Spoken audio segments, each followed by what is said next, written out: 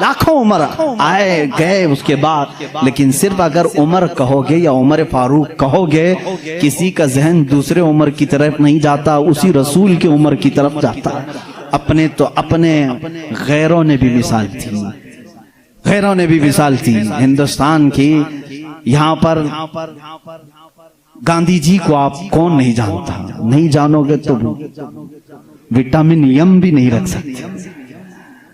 گاندھی جی نے خود اپنے تحریر میں لکھا ہے، موجود ہے یہ بات، موہن داس کرم چند گاندھی کی بات کر رہا ہوں، کہ میرے پاس ہمارے پرانے لوگوں کی تاریخ پیش کرنے کے لیے کوئی چیز نہیں ہے، کیونکہ جن بھگوانوں کا تذکرہ آج کیا جاتا ہے، گاندھی جی نے کہا مجھے معلوم نہیں وہ حقیقت میں تھے بھی کہ نہیں تھے۔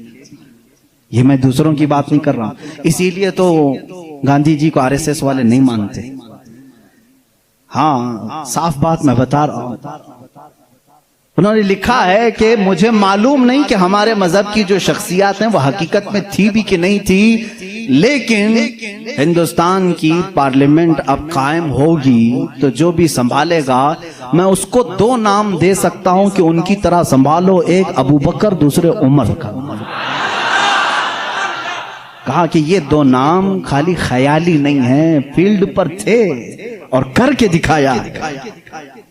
گاندھی جی پڑھے لکھے آدمی تھے اور ہسٹری کے وہ شوقین بھی رہے، جس کی وجہ سے تاریخ میں اس طرح کی دلچسپی تھی۔ ان شخصیات کا حوالہ کیوں دیا؟ کچھ لوگوں نے پوچھا بھی، کہا کہ نظام خلافت، نظام حکومت سنبھالنے کا مطلب یہ نہیں ہے کہ کرسی پر بیٹھے اور کسی قلعے کی فصیل پر چڑھ کر کے صرف چلائے۔ یہ نظام حکومت سنبھالنے کا مطلب نہیں ہے۔ نظام حکومت سنبھالنا اگر چاہتے ہو، تمہیں اگر کرسی پر بٹھایا گیا ہے تو دوسری سب سے بڑی تمہاری ذمہ داری کیا ہوتی ہے؟ وہ یہ دو خلیفہ کی زندگی میں دیکھو۔ حضرت عمر کہتے ہیں میں ڈھونڈ کر کے غریبوں کی مدد کرنا چاہتا تھا، جو بے کس ہے، جو مجبور ہے۔ مجھے مدینے میں ایک بوڑھی ایسی ملی جس کا کوئی نہیں تھا، وہ غریب بھی تھی، لاچار تھی۔ حضرت عمر کہتے ہیں میں نے سوچا اس بوڑھی کی خدمت کروں گا اس کے گھر میں جا کر کے، لیکن کسی کو پتہ نہ چلے۔ حضرت عمر کہتے ہیں میں صبح جب گیا اس کے گھر پر، اس کے گھر کا کچرا پورا صاف تھا، برتن دھوئے ہوئے تھے، اس کا بستر جھاڑا ہوا، لیکن وہ عورت اپنے بستر سے اٹھنے کے بھی قابل نہیں تھی، بوڑھی عورت تھی۔ حضرت عمر کہتے ہیں دوسرے دن میں گیا، پھر صاف ستھرا تھا، یہ بوڑھی عورت کیسے کام کر جاتی ہے اپنے گھر کے؟ تیسرے دن وہ کہتے ہیں میں فجر کی نماز سے پہلے چھپ کر دیکھنا چاہتا تھا یہ عورت اپنے ہاتھوں سے کیسے گھر کی صفائی کرتی، لیکن وہ کہتے ہیں میں چونک گیا۔ دروازے پر ایک کوئی شخص آیا، کمبل اوڑے ہوئے، جلدی جلدی جھاڑو جھاڑ رہا ہے، برتن مانج رہا ہے، بستر سلیقے سے لگا رہا ہے۔ اذان ہوئی اور فوراً باہر نکلا۔ حضرت عمر کہتے ہیں میں اس پر اسرار خادم کو دیکھنے کے لیے آگے بڑھا، کمبل اٹھایا تو وہ صدیق اکبر تھے، خلیفۃ المسلمین، وقت کا خلیفہ۔ اسی لیے تو غیروں نے متاثر ہو کر کے کہا دن میں اگر وہ نظام خلافت سنبھالتے تھے تو رات کو اپنی رعایا کی خبر گیری بھی کرتے تھے، رات کو اپنی رعایا کی خبر گیری کرتے تھے۔ یہی حال سیدنا عمر ابن خطاب کا ہے۔ حضرت عمر رضی اللہ تعالیٰ عنہ گشت کرتے تھے مدینے کی گلیوں میں۔ ایک بار تو ایسا ہوا کہ ملک شام سے واپس آ رہے تھے، حضرت عمر ایک گھر کے پاس رک گئے، اس گھر کی عورت جانتی نہیں تھی۔ حضرت عمر اس طرح سے اجنبی لوگوں کو پوچھتے بھی رہتے تھے۔ یہ فوٹو میڈیا اور سوشل میڈیا کا دور بھی نہیں تھا کہ ہر بادشاہ کا روزانہ فوٹو چھپنا لازم ہو، نہیں جانتے تھے، بہت سارے لوگ چہرے سے بھی نہیں واقف ہوتے تھے۔ حضرت عمر وہاں رک گئے، اس خاتون سے پوچھا خلیفۃ المسلمین عمر ابن خطاب کے بارے میں جانتی ہو؟ وہ کہتی ہاں جانتی ہوں، بہت اچھا آدمی، لیکن میری اس کو خبر نہیں، میری اس کو خبر نہیں۔ کہا کیوں؟ کہا مجھ تک اس کا غلہ پہنچا نہیں ہے، میرے گھر میں بھی فاقہ ہے۔ حضرت عمر نے کہا عمر امیر المومنین وہ مدینے میں رہتا ہے، تیرے تک خبر کیسے پہنچے گی؟ اتنی دور تو رہتی ہے ملک شام کے راستے میں۔ اس بوڑھی عورت نے کہا اگر اس کو یہاں تک کی خبر نہیں پہنچ سکتی تو اسے خلیفہ بھی نہیں بننا چاہیے۔ اگر اتنے دور کی کسی غریب کی خبر اس کو نہیں پہنچتی تو اسے خلیفہ بھی نہیں ہونا چاہیے۔ حضرت عمر اس رات اتنا روئے کہ ان کی داڑھی بھیگ گئی۔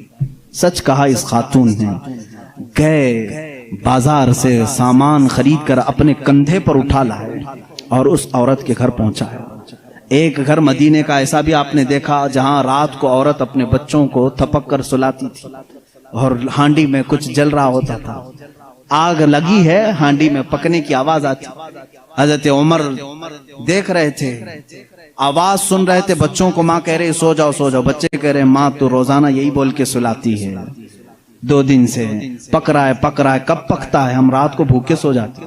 حضرت عمر دستک دیتے ہیں، اس گھر والی سے پوچھتے ہیں کیا معاملہ ہے؟ کہا گھر میں کچھ بھی نہیں۔ پھر یہ ہانڈی میں کیا ہے؟ کہا پانی اور پتھر رکھی ہوں بچوں کو بہلانے کے لیے کہ اسی آس میں سو جائیں گے۔ حضرت عمر رضی اللہ تعالیٰ عنہ فرماتے ہیں مجھے اس کی خبر نہیں ہوئی، بیت المال میں گئے، پورا تھیلا اٹھایا آٹم کا، اناج کا، اپنے کندھے پر لے کر نکلے۔ ان کے غلام نے کہا یہ ہمیں دے دیں، ہم لے کر چلتے ہیں۔ سختی سے کہا قیامت کے دن کیا تو میرے اعمال کا بوجھ اٹھا پائے گا؟ مجھے اٹھانے دے۔ لے کر کے آئے، نقاب باندھے ہوئے تھے اپنے چہرے پر۔ اس خاتون سے کہا میں روٹیاں پکاتا ہوں۔ گھر میں داخل ہو کر آٹا گوندھا، روٹیاں پکائی، بچوں کو جگایا، ان کا منہ دھویا، ہر روٹیاں انہیں پروسنے لگے۔ وہ خاتون کی آنکھوں میں آنسو آ گئے۔ کہا تجھ جیسا فرشتہ اللہ نے اتارا ہے، میرے گھر کئی دنوں کے بعد غذا آئی ہے۔ اس خاتون سے حضرت عمر نے پوچھا عمر کے بارے میں تمہارا کیا خیال ہے؟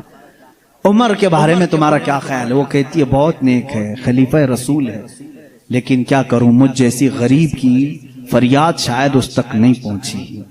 اگر میرے بچے بھوکے مر گئے تو میں قیامت کے دن یہ شکایت ضرور کروں گی۔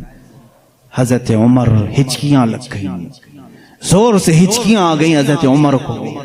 وہ خاتون کہنے لگی میرے بھائی تجھے کیوں اس بات کا خوف ہے؟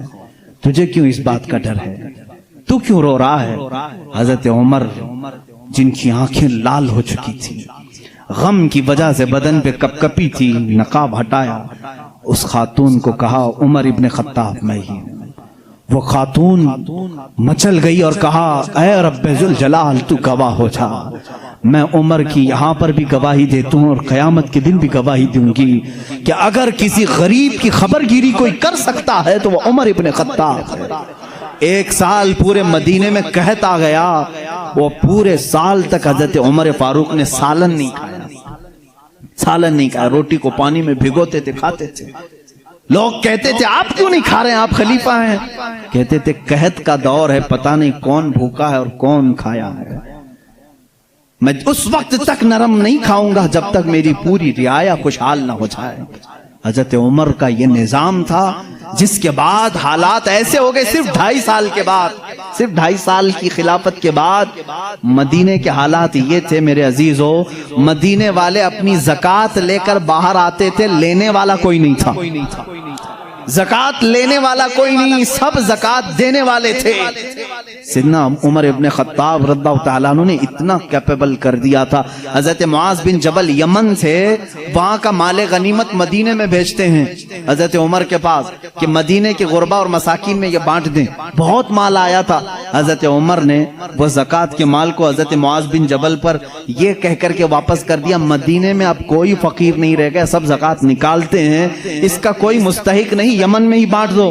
حضرت معاذ نے پھر دوبارہ بھیجا کہ یمن میں بھی کوئی فقیر باقی نہیں ہے، جو تھے ان کو بانٹنے کے بعد یہ بھیجا گیا ہے۔ حضرت عمر نے وہ مال دور کے کسی ملک بھیجا جہاں فقراء و مساکین تھے۔ یہ نظام عدل اگر کوئی قائم کر سکتا ہے تو وہ عمر ابن خطاب ہے رضی اللہ تعالیٰ عنہ۔ اور جانتے ہیں پوری کائنات کے لیے، پوری دنیا کے لیے حضرت عمر کے وہ کام جو آج بھی دنیا ان کی پیاسی ہے، اور پارلیمنٹ کے لا بنانے والوں کے لیے میرا چیلنج ہے، عمر ابن خطاب کے بنائے ہوئے قوانین کو چھوڑ کر آج پوری دنیا کی کسی پارلیمنٹ میں مکمل لا کوئی بنا ہی نہیں سکے گا، اس لیے کہ جرائم کے قوانین، بچوں کے قوانین، عورتوں کے قوانین، بوڑھوں کے قوانین، سب کے قوانین سب سے پہلے حضرت عمر فاروق نے مرتب کیے۔ اور جانتے ہیں یہ لے آؤٹ بنانے والا سسٹم ڈیولپ کرنے والا سسٹم، سٹی بنانے کا پلان سیدنا عمر فاروق کا دیا ہوا ہے. سب سے پہلے بصرہ اور کوفہ آپ نے بنایا تھا، یعنی ماسٹر پلاننگ کے ساتھ سٹی بنائی گئی. روڈ بنانے کا سب سے پہلا کام حضرت عمر فاروق نے کیا ہے. تاریخ سب سے پہلے حضرت عمر فاروق نے قائم کی. بیت المال کا نظام سب سے پہلے حضرت عمر نے قائم کیا ہے. مسجدوں کے مؤذن اور مسجدوں کے اماموں کے لیے تنخواہ کا سسٹم حضرت عمر فاروق نے قائم کیا ہے. اور اتنا ہی نہیں، عدل کا حال تو ایسا تھا کہ کسی کے ساتھ کوئی رعایت نہیں، کسی کے ساتھ کوئی رعایت نہیں، چاہے وہ کوئی بھی ہو. مصر کے گورنر کے بارے میں لوگوں نے صرف اتنا کہا کہ ان کے ہاں بہت قیمتی گھوڑا ہے، بہت پیسوں کا گھوڑا ہے اور ان کا لباس بہت مہنگا ہے. یہ گورنر ہیں. حضرت عمر کے پاس یہ شکایت آئی، ان کو بلایا اور بلا کر کے کہا تو رعایا کے ساتھ کیا کرنے کے لیے تجھے بھیجا گیا؟ وہاں کے پیسوں سے تو نے قیمتی گھوڑا خریدا، قیمتی لباس پہنا. وہ ان کی گورنری کو معزول کر کے 100 بکریاں خرید کر کے ان کو دیا کہ اب زندگی بھر یہ بکریاں تو چرائے گا. بکریاں چرانے پر گورنر کو رکھ دیا. یہ ان کے معاملات میں پھر کوئی کچھ نہیں کہہ سکتا تھا. بڑے بڑے صحابہ، حضرت سعد ابن ابی وقاص کو معزول کر دیا تھا. خالد بن ولید رضی اللہ تعالیٰ عنہ، جن کو سیف اللہ کہا جاتا ہے، جس جہاد میں بھی وہ جاتے تھے فتح ہونا لازمی ہو جاتا تھا. یہ تو سب کو معلوم ہے. حضرت خالد بن ولید اپنی زندگی میں اتنی جنگیں کی ہیں، کوئی جنگ میں شکست نہیں ہوئی. ان کا یہ فخر تھا، جب جہالت میں تھے نا، اسلام نہیں لائے تھے، وہ جنگ احد کے سپہ سالار بن کے آئے تھے، اس میں بھی ان کو ہی فتح ملی تھی. کہتے کفر کی حالت میں بھی اللہ نے فتح ہی دی تھی، اسلام میں آئے تب بھی اللہ نے فتح ہی لکھی تھی. حضرت خالد بن ولید ایک ایسے جرنیل کا نام ہے جس کا نام قیامت تک قائم رہے گا، لیکن حضرت عمر فاروق رضی اللہ تعالیٰ عنہ نے سپہ سالاری سے ان کو معزول کر دیا تھا. سسپینڈ کرنا معمولی بات نہیں، لیکن حضرت عمر کیوں کرتے تھے جانتے ہیں؟ بعض لوگ اس کو نکتہ چینی کرتے ہیں، حضرت عمر اس کو ہٹائے اس کو ہٹائے. حضرت عمر فاروق رضی اللہ تعالیٰ عنہ کے پاس کچھ لوگ سفارش لے کر کے آئے، خالد بن ولید کے بغیر جہاد کا میدان کیسے ہوگا؟ ان کو آپ نے معزول کیا. کام معزول کیا ہوں لیکن سپاہی بن کر کے وہ جائیں گے، سپاہی بن کر کے جائیں گے، سپہ سالار کوئی اور ہوگا. صحابہ نے پوچھا اس فیصلے کو لینے میں کوئی حکمت ہے امیر المومنین؟ اللہ اللہ، توکل دیکھیں. امیر المومنین نے کہا ہاں ضرور حکمت ہے. میں مسلمانوں کو یہ بتانا چاہتا ہوں کہ کوئی جہاد، کوئی جنگ خالد بن ولید کی وجہ سے فتح نہیں ہوتی، اللہ کی مدد سے ہوتی ہے. سارے لوگ یہ ڈیپینڈ ہو کر کے نہ بیٹھ جائیں کہ اسی کی وجہ سے ہوتی ہے. میں اس اصول کو توڑنا چاہتا ہوں، فتح جو ملتی ہے وہ اللہ کی طرف سے ہوتی ہے. یہ یقین دینا تھا، بس اس لیے میں نے معزول کیا ہے. اور یقین، توکل ایسا حضرت عمر فاروق رضی اللہ تعالیٰ عنہ کا کتابوں میں لکھا ہے. مصر کے گورنر، انہوں نے ایک بری رسم کے متعلق خط لکھ کر کے بھیجا. دریائے نیل سوکھ جاتا تھا ہر سال، وہاں کے لوگ اپنی 16 سال کی ایک نوجوان لڑکی کو ذبح کرتے، اس کی بلی چڑھاتے تھے اور خون جو ہے دریائے نیل میں بہاتے. ان کا عقیدہ تھا بلی دینے کے بعد پھر دریا جوش مار کر اوپر آ جاتا تھا. ہر سال ایسا ہوتا تھا. انہوں نے جب اسلامی حکومت وہاں آ گئی تو لوگوں نے وہاں کے گورنر سے، جو مسلمان تھے، صحابی تھے، ان سے پوچھا ہر سال ہمارا معمول ہے، اس سال بھی آپ اجازت دیں، جلوس نکالیں گے، ایک لڑکی کو ذبح کریں گے، اس کا خون ڈالیں گے. انہوں نے کہا میں تو یہ کام نہیں کروں گا، اور اگر ایسا ہے تو دیکھا جائے گا. وہ خاموش رہے. دریائے نیل حقیقت میں سوکھ گیا، پانی نیچے چلا گیا. لڑکی کی بلی نہیں دی تو یاد رکھنا شیطان اس طرح کی حرکتیں تمہیں کر کے دکھایا تاکہ تمہارا عقیدہ خراب ہو جائے. اس گورنر نے حضرت عمر کے پاس خط لکھا کہ اس کا کیا کروں، یہ کیسے حل نکالوں. حضرت عمر فاروق رضی اللہ تعالیٰ عنہ نے جواب میں 2 خط بھیجے، ایک گورنر کے نام اور ایک دریائے نیل کے نام. دریائے نیل دریا ہے، کیا دریا بھی خط پڑھتا ہے؟ دریا بھی بات چیت کرتا ہے؟ ہاں، رسول کے غلاموں کے ساتھ ہر چیز بات چیت کرتی ہے، ہر چیز بات چیت کرتی ہے. حضرت عمر نے ایک خط گورنر کے نام پر لکھا، تم فکر مت کرو، تم اپنے کام پر باقی رہو، رسول اللہ کی شریعت کا نفاذ قائم رہے. اور رہی بات دریا جو سوکھتا ہے، میں اس کو لیٹر لکھ رہا ہوں. اس کو خط لکھا کیا بسم اللہ الرحمن الرحیم، اے نیل، یہ خط عمر ابن خطاب رسول اللہ کے خلیفہ کی طرف سے دریائے نیل کے لیے۔ میں کہتا ہوں اے نیل، اگر تو اپنی مرضی سے بہتا ہے تو ہمیں تیرے پانی کی ضرورت نہیں، اور اگر تو اللہ کے حکم سے بہتا ہے تو عمر ابن خطاب رسول کی خلافت کو جو قائم کیا ہے، حکم دیتا ہے کہ اللہ کے حکم سے جاری ہو جا۔ اتنا لکھا اور کہا یہ دریائے نیل کو دینا اور یہ مصر کے گورنر کو دینا۔ خط لے کر کے قاصد آیا، قاصد نے گورنر کو خط پکڑا ہے، گورنر کے نام پر تھا وہ پہنچا، دریائے نیل کے نام پر تھا جو دریائے نیل کو دیا گیا۔ اس وقت موجود مصر کے سارے لوگ شاہد ہیں، اسی وقت دریائے نیل کا پانی جوش مار کر 16 گز اوپر آ چکا تھا۔ آج تک دریائے نیل دوبارہ کبھی نہیں سوکھا، 14 صدیاں گزر گئی۔ میں خود دریائے نیل کی کشتی کی سواری کر چکا ہوں۔ مصر میں 5 سال تک قاہرہ میں پانی برستا نہیں، بارش نہیں آتی۔ 5 سال، تقریباً 4 سال تک رہے، ایک دن بھی بارش نہیں دیکھی۔ 5 سال تک بارش نہیں آتی، لیکن دریائے نیل میں جاؤ تو لبالب بھرا رہتا ہے۔ ایسا لگتا ہے کہ خط کا اثر آج بھی باقی ہے۔ رسول اللہ کے غلاموں کی حکومت ہر شے پر قائم ہے، ہر شے پر قائم ہے۔ اللہ کے نبی صلی اللہ علیہ وسلم کے ان خلفاء نے پوری دنیا پر حکومت کی، کیوں نہ حکومت کریں؟ اس لیے کہ یہ تابع تھے اللہ اس کے رسول کے، تو اللہ نے یہ وعدہ کیا ہے ان تنصروا اللہ ینصرکم، اگر تم اللہ کے دین کی مدد میں لگے رہو، اللہ پوری کائنات کو تمہاری مدد میں لگا جائے گا، تمہاری مدد میں لگا دے گا۔ وہ صحابہ کیسے تھے جو میڈیٹرین سی آج بھی موجود ہے، بحر متوسط، عرب سے یورپ میں جانا تھا۔ کچھ صحابہ اکرام وہ بھی ہیں جنہوں نے ایک دریا کے پاس آ کر گھوڑے روک لیے، دریا سامنے، سمندر ہے، ادھر کے کنٹری میں جانا ہے، کشتیاں کسی کے پاس نہیں۔ جو جرنیل صحابی تھے، سپہ سالار، سبوں نے کہا کیا کریں، یہاں دریا کشتی کوئی نہیں لایا، ہم واپس چلیں، دوسرا کوئی راستہ دیکھیں۔ اس صحابی نے کہا بہت لمبا سفر کر کے آئے، واپسی کا کوئی راستہ نہیں ہو سکتا۔ کہا سامنے سمندر ہے، کہا ہم رسول کے غلام ہیں، رسول کریم صلی اللہ علیہ وسلم کے غلام ہیں، بھلا آج تک کوئی آندھی ہمارا راستہ روک سکی ہے، کوئی طوفان ہمارا منہ موڑ سکا ہے؟ اس صحابی نے ایسی تقریر کی اور صحابہ نے پوچھا کرنا کیا ہے یہ تو بتائیں۔ سپہ سالار صحابی نے کہا اللہ کا نام لو، گھوڑے دوڑاؤ، سمندر میں چلتے چلو۔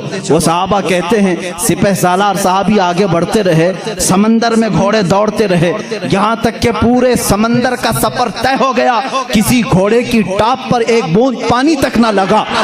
دشت تو دشت ہے، اقبال نے اسی کے لیے کہا دشت تو دشت ہے، دریا بھی نہ چھوڑے ہم نے، بحر ظلمات میں دوڑا دیے گھوڑے ہم نے۔ دی اذانیں کبھی یورپ کی کلیساؤں میں تو کبھی افریقہ کے تپتے ہوئے صحراؤں میں، آ گیا عین لڑائی میں گر وقت نماز، قبلہ روحوں کے زمین بوس ہوئی قوم حجاز، ایک ہی صف میں کھڑے ہو گئے محمود و ایاز، نہ کوئی بندہ رہا نہ کوئی بندہ نواز۔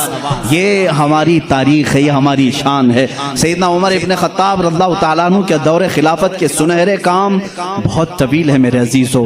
اس نظام عدل کو میں آج بھی چیلنج کرتا ہوں۔ غسان کا ایک بادشاہ اسلام میں آیا ہے، اسلام قبول کر کے آیا ہے، حج کے لیے نکلے خوشی میں سارے مسلمان، حضرت عمر بھی اس میں ساتھ میں تھے، خلیفہ تھے۔ طواف کے دوران اس بادشاہ کی لنگی پر ایک مسلمان کا پیر پڑ گیا، لنگی سرک گئی، اس نے اپنی بے عزتی محسوس کی، تھپڑ مارا کعبے کے سامنے، اس مسلمان کو بہت اس نے مارا، وہ زخمی ہو گئے۔ انہوں نے شکایت کی حضرت عمر فاروق کے پاس۔ عادل، وہ عدل کی پیکر جو نظام رسول سے ذرا برابر ہٹ کر کبھی فیصلہ نہیں کرتے۔ حضرت عمر کا فیصلہ تو وہ ہے کہ ایک بندہ یہ حضور کے پاس فیصلہ لے کر کے آیا تھا، معلوم ہے نا، ایک یہودی اور ایک مسلمان زمین کے جھگڑے میں فیصلہ کیا، حضور نے فیصلہ کیا یہودی کے حق میں یہ زمین تو چھوڑ دے، لیکن وہ مسلمان منافق تھا، دل میں بغض تھا، اس نے کہا میں رسول کا فیصلہ نہیں مانتا، عمر کے پاس فیصلہ لیں گے، عمر کے پاس کریں گے۔ وہ یہودی کو یقین تھا جو رسول فیصلہ کریں گے وہی عمر بھی کریں گے، لیکن یہاں معاملہ بدل گیا۔ یا معاملہ بدل گیا. وہ منافق یہ سوچتا تھا کہ عمر کو میں اپنی باتوں میں لے لوں گا, یہ یہودی ہے ہمارے دشمن, زمین میرے حوالے کر دی جائے. حضرت عمر کے پاس دونوں گئے اور کہا ہمارا معاملہ ایسا ایسا ہے. اس یہودی نے کہا اے عمر ایک بات سن لو, یہ فیصلہ تمہارے نبی کے پاس ہوا تھا. کہا انہوں نے کیا کہا میرے حق میں انہوں نے زمین کا فیصلہ کیا. پھر اس نے کیا کیا؟ کہا یہ نہیں مانتا, یہ کہتا ہے عمر کے پاس فیصلہ کرے. اللہ اللہ. کہا میں تو پھر اس کا فیصلہ کرتا ہوں. حضرت عمر اندر گئے, تلوار لائے, اس کی گردن اڑا دی. کہا جو رسول کا فیصلہ نہ مانے عمر اس کا فیصلہ ایسی کرتا ہے. یہ بات مدینے میں مشہور بھی ہو گئی. مسلمان کا قتل کر دیا عمر نے. حضور نے ان کو بلایا اور کہا کہ تم نے ایک مسلمان کا قتل کیا. کہا میں اس کو مسلمان مانتا ہی نہیں جو آپ کو حکم نہیں مانتا, لیکن اگر میں غلطی پر ہوں تو یا رسول اللہ مجھے سزا دے دیں. اس وقت تک آیت نہیں آئی تھی, آیت نازل ہوئی. فلا وربک لا یؤمنون حتی یحکموک فیما شجر بینہم. اے رسول قسم ہے تمہارے رب کی, اللہ فرما رہا ہے اے رسول تمہارے رب کی قسم, وہ ایمان والا ہو ہی نہیں سکتا جو اپنے آپسی معاملات میں آپ کو حکم نہیں مانتا. حضور نے فرمایا تب تو عمر نے صحیح فیصلہ کیا. اس فیصلے کے حامل علمبردار عمر کے پاس رضی اللہ تعالیٰ فیصلہ لے کر کے آئے. غسان کے بادشاہ اور ایک عام مسلمان کا. وہ بادشاہ ہے پہلے عیسائی تھا, مسلمان ہوا چند دن پہلے مسلمان ہوا ہے. دونوں کا فیصلہ آیا. حضرت عمر نے پوچھا کیا معاملہ ہے؟ وہ غسان کے بادشاہ نے کہا اے عمر امیر المومنین, کیا مجھے بھی کٹہرے میں کھڑا کریں گے؟ میں بادشاہ ہوں غسان کا, آپ مجھے اپنے بازو میں بٹھائیں. حضرت عمر نے کہا آج مقدمہ ہے, بادشاہ نہیں. تم بھی وہیں کھڑے رہو گے جہاں مقدمہ کرنے والا کھڑا ہے. دونوں کو کھڑا کیا, معاملہ پوچھا. تو اس کے بعد حضرت عمر نے کہا تم نے زیادتی کی, اس کا غلطی سے پیر پڑا ہے. ہاں اگر تمہیں لگتا ہے کہ اس نے تمہاری بے عزتی کی تو سزا بھی تھوڑی ہونی چاہیے تھی, لیکن جتنا تم نے اس کو مارا ہے یہ اس کا حق ہے. کہا کیا فیصلہ ہوگا؟ حضرت عمر نے کہا اس عام مسلمان سے جتنے تھپڑ زیادہ اس نے لگائے تو بھی لگا دے. یہی فیصلہ ہے, جتنا اس نے زیادہ مارا ہے تو مار. وہ غسان کا بادشاہ کہتا ہے بادشاہ کو عام آدمی مارے گا؟ حضرت عمر نے کہا ہاں مارے گا, یہ نظام رسول ہے, یہ نظام رسول ہے, یہ قیصر اور کسریٰ کی حکومتیں نہیں ہیں, یہ اللہ کے نبی کی قائم کی ہوئی عدالت ہے. اس نے کہا ایک دن کی مجھے مہلت دیں, کل آ کر کے اس فیصلے پر عمل کیا جائے. آپ نے کہا مہلت تو دی جا سکتی ہے, جیسے ریمانڈ میں لیتے ہیں. اس کو چھوڑا گیا, لیکن وہ بادشاہ فرار ہو کر کے بھاگ گیا اور اسلام بھی چھوڑ دیا, مرتد ہو کے چلا گیا. حضرت عمر نے اس دن کہا, کچھ لوگ کہنے لگے حضرت عمر اس کے حق میں بات کرتے تو بادشاہ آج مسلمان رہتا. ایسی کچھ باتیں بھولی بھالی لوگ کرتے ہیں, ایسا کرتے تو اچھا ہوتا, ایسا نہیں کرنا چاہیے تھا. حضرت عمر نے جلال میں کہا اس طرح کے 1000 چھوڑ کر جائیں تو جائیں, لیکن نظام رسول کا ایک حرف بھی میں اپنے سامنے سے جانے نہیں دوں گا. عدل کے تقاضوں کو پورا میں ہمیشہ ہوتا رہنے دوں گا. یہ سیدنا عمر فاروق کی عدالت تھی. یہ آج پیس اینڈ جسٹس کی بات کرتے ہیں, ان لوگوں سے بات کرتے ہیں جن کے پاس عمر جیسی عدالت ہے. اے میرے عزیزو, عدالت کے نام پر آج بڑا دھبا ہے. یہاں پر بہت سارے معاملات ہو سکتا ہے, بہت سارے لوگ میرے اوپر اس بات کا بھی کیس کر دیں کہ یہ حد کی عدالت ہے, عدالت کی بے عزتی کرتا ہے. ہو سکتا ہے. میرے عزیزوں, میں اس عدالت کی عزت کرتا ہوں جہاں عدالت ہوتی ہے. میں اس کو جج اور عادل نہیں مانتا جو پارلیمنٹ کی سیٹ کی بھوک میں مسجدیں بیچ دیتا ہوں. میں اس کی عدالت کو نہیں تسلیم کرتا جو ایک قلیل جماعت کو نظر انداز کر کے حاکم پارٹی کی طرف بولتا ہے. میرے عزیزو, ایسے لوگ دنیا میں بہت سارے آئے جو ضمیر فروش ہوتے ہیں, ضمیر فروش ہوتے ہیں. ہندوستان بھی اسی ڈگر پر چلنے لگ گیا. اب تک دنیا کی سب سے بڑی ڈیموکریسی, سب سے بڑی جمہوریت ہندوستان میں تھی, جہاں پر نظام ایسا تھا. ہمارا عدلیہ کا نظام بہت اچھا تھا, ہماری کورٹ جتنی تھی یہاں پر سب کے ساتھ برابر کا سلوک کیا جاتا تھا, ہندو ہو مسلم ہو. آج بھی بہت سارے جج ہیں جو اوتھ لیتے ہیں کہ میرا دین, میرا مذہب, میرا سب کچھ انصاف ہوگا, سمویدھان ہوگا, میں سامنے کسی کو نہیں دیکھوں گا. دیکھتے نہیں آپ جج کے سامنے پٹی باندھے ہوئے ایک مورتی کو رکھا جاتا ہے، کیوں؟ قانون جب بھی ہوتا ہے وہ سامنے والے کو دیکھ کر کے نہیں، اس کے پروف ثبوت دیکھ کر کے. لیکن یہاں پر اب عام بچے کو بھی بیوقوف بنایا جا رہا ہے. میں اس بات کی آواز اٹھانا چاہوں گا، اس ظلم کو بند کرو، اس ظلم کو بند کرو. اور یہ ڈکٹیٹرشپ جو لائی جا رہی ہے، اس جمہوریت کو ختم کر کے، قتل کر کے، دیکھنا چند دنوں کے بعد یہ سارے نظام ختم کرنے کی بات کریں گے. آج مسلمانوں کے خلاف ایک زہر پھیلایا جا رہا ہے، اسی طرح چند دنوں کے بعد اب دلتوں کی باری آئے گی. اس لیے کہ دلتوں کو بھی ایک آنکھ نہیں بھاتے، یہ کبھی پسند نہیں کرتے. یہ 2000 سال پرانا نظام منوسمرتی کا لانا چاہتے ہیں، جہاں صرف چند لوگوں کی حکومت ہوگی. جانتے ہیں، تاریخ اٹھا کر کے پڑھو، اسی سرزمین پر ایسے ظلم کیے گئے ہیں جہاں چند برہمنوں نے کم ذات کے لوگوں کے کان کاٹے ہیں، جہاں لوگوں کے کانوں میں گرم تیل ڈالے ہیں. اسی سرزمین پر کم ذات کے لوگوں کو کوڑا کرکٹ میں گھر بنانے پر مجبور کرتے تھے. جہاں اعلیٰ ذات کے لوگوں کے پیشاب پخانے ہوتے تھے، وہاں دلت برادری کو رکھنے پر ہی مجبور کرتے تھے. ہر ایک کے گلے میں رسی باندھ کر ایک مٹکا لٹکاتے تھے کہ تھوکنا ہے تو دلت زمین پر تھوک نہیں سکتا، اس مٹکے میں تھوکے گا، اس لیے کہ اس کا تھوک زمین پر پڑے تو یہ اپشگن سمجھتے تھے. اس پورے نظام کو، یہاں پہلے ہندوستان میں یہ ساری چیزیں چلی ہیں، کاسٹزم، ذات برادری، اونچ نیچ کے معاملات چلتے رہے. لیکن میں سمجھتا ہوں کہ ہندوستان کو جب آزادی ملی، بھارت کو جو آزادی ملی 1947 کے بعد، سبوں نے مل کر کے ایک سمویدھان بنایا تھا، عدل و انصاف کا سب لوگوں نے حلف اٹھایا تھا، اس میں سب کا حصہ برابر کا ہوگا، سب لوگوں نے قربانی دی ہے، سب کے لیے نظام یکساں ہوگا، برابر ہوگا، اور سب کی دین کا، سب کے ریلیجین کا مان سمان کیا جائے گا. لیکن اب جو حالات ہیں میرے عزیزو، یہ دوسری ڈگر پر چل پڑے. اب یہاں پر اس سمویدھان کو یہ ختم کرنے کی بات کر رہے ہیں جو امبیڈکر کی سرپرستی میں بنائے گئے تھے، اس کو ختم کر کے یہ نئے سمویدھان کی بات کرنے جا رہے ہیں. چند دنوں کے بعد یہ ووٹنگ پاور بھی ختم کرنے کی بات کریں گے. تم سب کو ووٹ دینے کا بھی حق نہیں ہوگا، ٹھہرنے کی، امیدوار ہونے کی بات تو دور ہے. میں اس نظام کی کھلم کھلا مخالفت کرتا ہوں اور مذمت کرتا ہوں. میں مذمت کرتا ہوں. ہمارے لیے وہی بھارت اور وہی ہندوستان اچھا ہے جو ہمارے بڑوں نے اپنے خون کی قربانی سے آزاد کیا ہے. آپ سب اسی بھارت کو تسلیم کریں گے یا نئے نویلے بھارت کو؟ ہم اس نوے نویلے بھارت کو جس ڈگر پر یہ لے جا رہے ہیں کاسٹزم کی پر، ہم اس کو نہیں تسلیم کرتے. ہم اس بھارت کو، اس سمویدھان کو مانتے ہیں جہاں عدل سب کے لیے برابر ہو، سب کے لیے برابر ہو.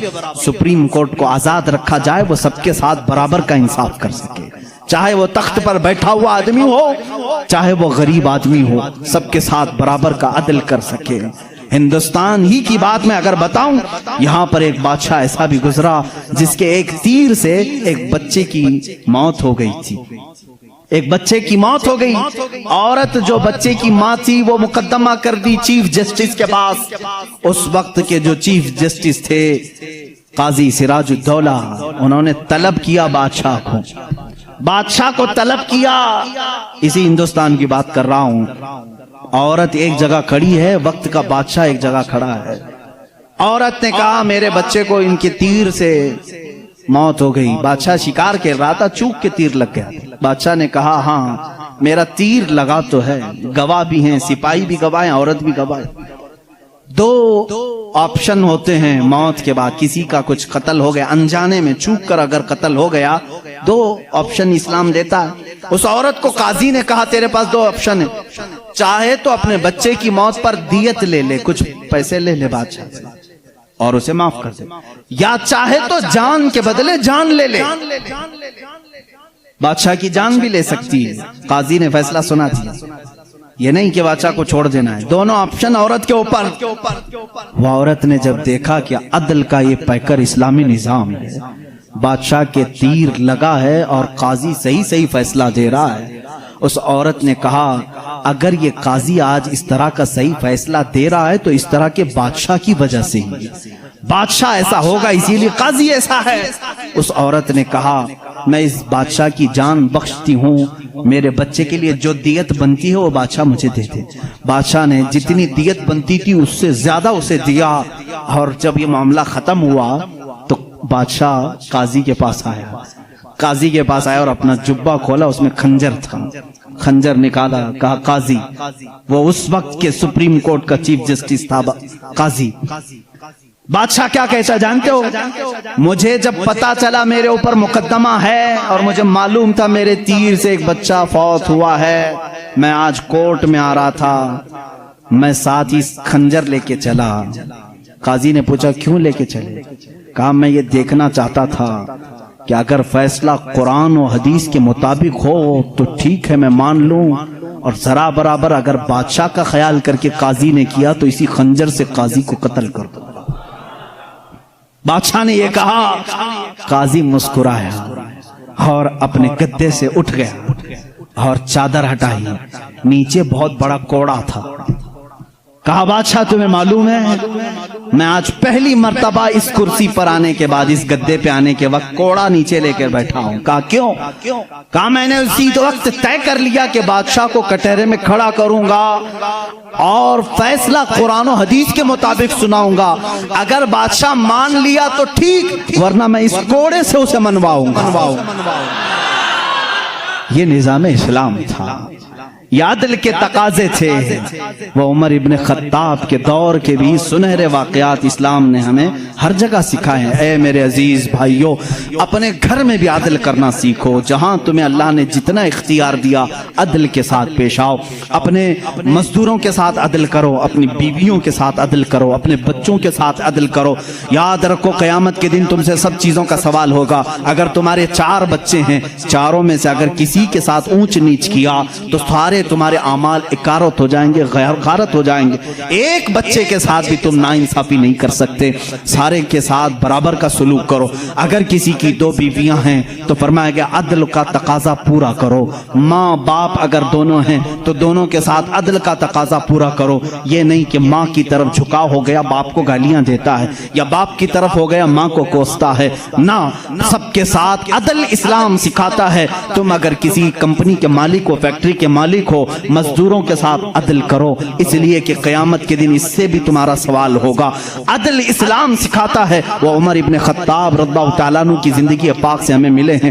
میرے عزیزو، مجھے وقت تاخیر سے یہاں تک پہنچ چکا ہے اور میں سمیٹوں گا تو میں سمجھتا ہوں عثمان ابن عفان اور حیدر کرار رضی اللہ تعالیٰ عنہما کی ذات کے ساتھ ناانصافی ہو جائے گی، اور میں قطعاً یہ نہیں چاہتا کہ ان بزرگ ہستیوں کے ساتھ جہاں ایک ذوالنورین ہے تو دوسرا حیدر کرار ہے، جن کی ذات 2 جملوں میں کمپلیٹ نہیں ہو سکتی، 2 باتوں میں مکمل نہیں ہو سکتی، اس لیے تھوڑی سی قربانی کے ساتھ کل کی ایک اور رات ہم انشاءاللہ ان خلفاء کی زندگی پر گفتگو کریں گے۔ اس لیے کہ میرا معمول تو یہ تھا کل کا دن میں نے پورے اہل بیت کے لیے وقت کرنا تھا، لیکن خلفاء راشدین کی بات کے بعد انشاءاللہ العزیز اہل بیت اطہار کی بھی زندگی ہم ذکر کریں گے۔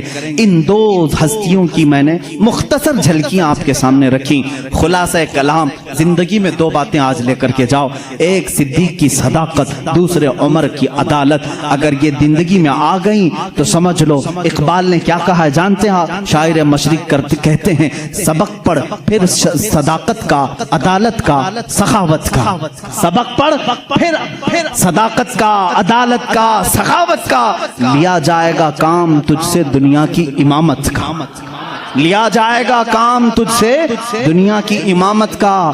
مطلب یہ ہے جس کے اندر 3 چیزیں آ گئی، صدیق کی صداقت آ گئی، عمر کی عدالت آ گئی، عثمان کی سخاوت آ گئی، تو پھر کوئی اسے فکر کی ضرورت نہیں، اب قوم اس سے امامت کا ہی کام لیا کرے گی، اس لیے کہ وہ ہر ایک کا امام بننے کے قابل ہوگا جس کے اندر یہ 3 چیزیں آ گئی، صداقت، عدالت اور سخاوت۔ آج ان 3 چیزوں کے اوپر محنت کرو میرے عزیزو۔